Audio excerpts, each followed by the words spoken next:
Racionamento de água chega a Vila Planalto, Asa Norte e também Noroeste. Incêndio consome galpão em Samambaia Sul. Homem morre após tomar choque em prédio no Guará. E mais, Carnaval no Parque recebe hoje Saulo Fernandes, que vem direto da Bahia. Os fatos da política do DF e do entorno que você confere a partir de agora no Band Cidade, primeira edição.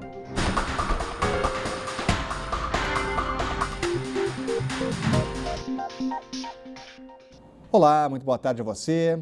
Olha, um susto em Samambaia. Um galpão de madeira pegou fogo durante esta madrugada. O local fica perto de várias casas. Por sorte, ninguém ficou ferido. As imagens impressionam. O galpão, que fica na QS 122, em Samambaia Sul, ficou totalmente destruído.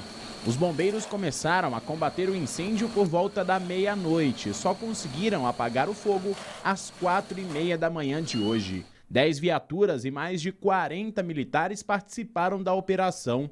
Foram usados cerca de 20 mil litros de água e 80 litros de espuma para conter o fogo. No local, havia muita madeira seca amontoada, o que contribuiu para alimentar as chamas. No momento do incêndio, não tinha ninguém no local. A Defesa Civil disponibilizou uma retroescavadeira para revirar os escombros e ajudar a perícia, que vai apontar as causas do incêndio. Hoje é o segundo dia de racionamento de água no centro da capital. Os moradores se preparam para a nova rotina. Nesta terça-feira, moradores da Asa Norte, Vila Planalto e Noroeste estão sem água. As regiões abastecidas pela Bacia de Santa Maria entraram no esquema de racionamento de água nesta segunda-feira de Carnaval. A expectativa da CAESB é economizar cerca de 12% no consumo. Os moradores dessas regiões mudaram totalmente a rotina. A gente diminuiu o tempo de banho, a gente está usando o modo econômico da máquina de lavar, né? E cuidando dos desperdícios, assim, de escovar dente, de lavar louça. Então, essas coisinhas pequenas que no final fazem diferença. Mesmo com as últimas chuvas, os níveis dos reservatórios continuam baixos e o racionamento não tem data para acabar. Hoje, o corte atinge 3 regiões do plano piloto: Asa Norte, Vila Planalto e Noroeste. Serão 24 horas sem água e até 2 dias para voltar ao normal.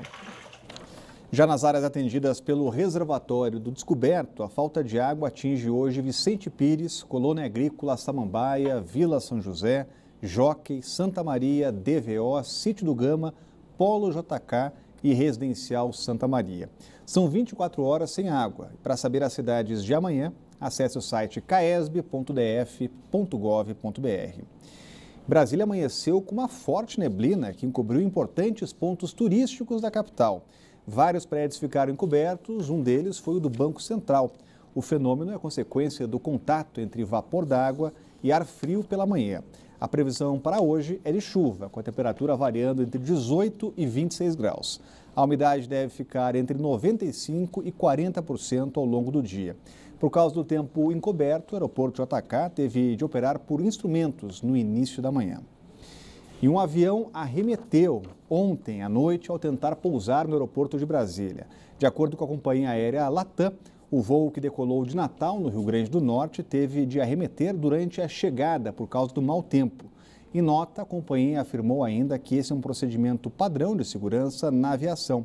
A assessoria de imprensa da Inframérica, empresa que administra o aeroporto de Brasília, também informou que é um procedimento normal. Acontece quando as condições do tempo não estão favoráveis para o alinhamento da aeronave com a pista. E com o feriado de Carnaval, projetos importantes no Congresso Nacional estão parados. As votações só devem ser retomadas na próxima semana. E entre as propostas a serem analisadas está a que derruba a norma da ANAC, Agência Nacional de Aviação Civil, que permite às empresas aéreas cobrarem pelas bagagens despachadas. Os detalhes chegando ao vivo com a Renata Dourado, já está com a gente por aqui. Será que vai dar tempo de votar até o dia 14, Renata? Boa tarde. Pois é, Rodrigo, essa é a grande pergunta. Boa tarde para você, para todos que estão aí nos acompanhando. A gente sabe que tempo, quando eles querem, eles arrumam, né? Votam aí durante a madrugada, agilizam o processo, mas realmente tudo indica que a partir do dia 14 de março, quem for viajar e tiver que despachar aí a bagagem vai ter que pagar por isso. E por que a gente está dizendo que tudo indica? Porque é necessário que os deputados aprovem um decreto que já foi aprovado, inclusive, pelo pelos senadores, derrubando essa norma, ou seja, derrubando aí essa possibilidade de cobrança por parte das empresas aéreas. Como a gente está dizendo aqui, até o dia 14 de março. É necessário ainda criar uma comissão especial, que não foi criada, não tem sequer um relator para analisar essa medida. Então, é possível, sim, que essa medida, de fato, entre em vigor no dia 14 de março. A oposição acusa aí, ou pelo menos diz, que o governo está fazendo uma certa pressão para que a base não coloque em votação essa medida. Isso lá com relação aos deputados, com relação à Câmara. O próprio presidente da Câmara, Rodrigo Maia, também já se manifestou sobre esse assunto. Disse assim, olha, vamos esperar essa medida entrar em vigor para ver o que vai acontecer, porque na avaliação do governo pode ser, inclusive, que as empresas aéreas diminuam o valor das passagens diante dessa possibilidade de cobrar pelas bagagens. O que cá entre nós é muito difícil acontecer aqui no Brasil. A gente sabe que se não tiver uma obrigatoriedade, vai ser muito difícil as empresas, por si só, espontaneamente reduzirem aí o valor cobrado pelas passagens. Então, a gente vai ter realmente que esperar para ver. A OAB, Ordem dos Advogados do Brasil, já se manifestou, inclusive fez uma campanha dizendo que essa cobrança é inconstitucional. Então, imagine você, se entrar em vigor, de fato, o que tudo indica, teremos aí várias ações questionando aí essa cobrança das bagagens. Hoje, o passageiro que vai embarcar, ele tem o direito de embarcar com uma bagagem de até 23 quilos, sem ter que pagar nada por isso. Na verdade, esse valor já está embutido na própria passagem, né? Mas é o que está valendo hoje, então vamos aguardar aí para ver se os deputados têm algum tipo de interesse de votar esse decreto. Ao que tudo indica, de fato, Rodrigo, no próximo dia 14, a gente já vai ter que pagar pela bagagem que for despachar. Vamos ver. Obrigado, Renata. Acompanhando os trabalhos ou a falta de trabalho no Congresso, será que os deputados estão preocupados, Sérgio? Até porque é o contribuinte que paga a passagem deles, né? Inclusive, se eles precisarem despachar a bagagem, é o contribuinte que vai pagar. Também vai pagar. Olha, Rodrigo, a gente lembra que, né, infelizmente, as agências reguladoras foram concebidas lá na década de 90, né?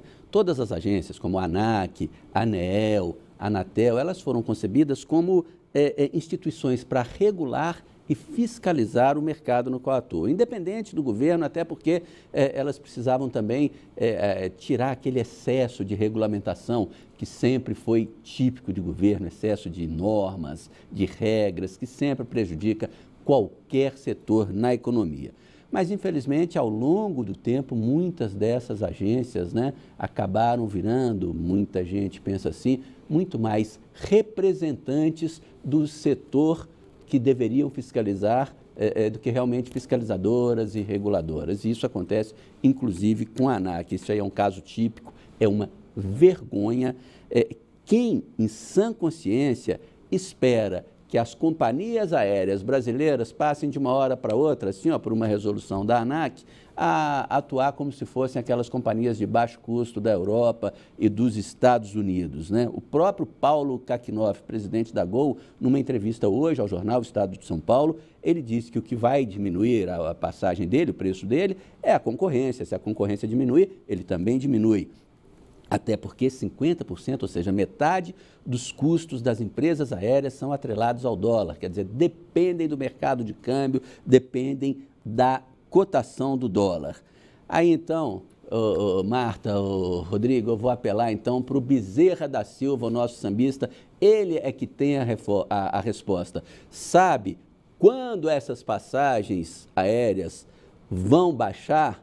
Só por causa de pagar, dessa história de pagar o despacho de bagagem, sabe quando? Só quando o morcego doar sangue e o saci cruzar as pernas. É uma vergonha isso aí, né? Tá certo. É a seguir, Carnaval no Parque recebe hoje à noite o Saulo Fernandes. A gente volta já já.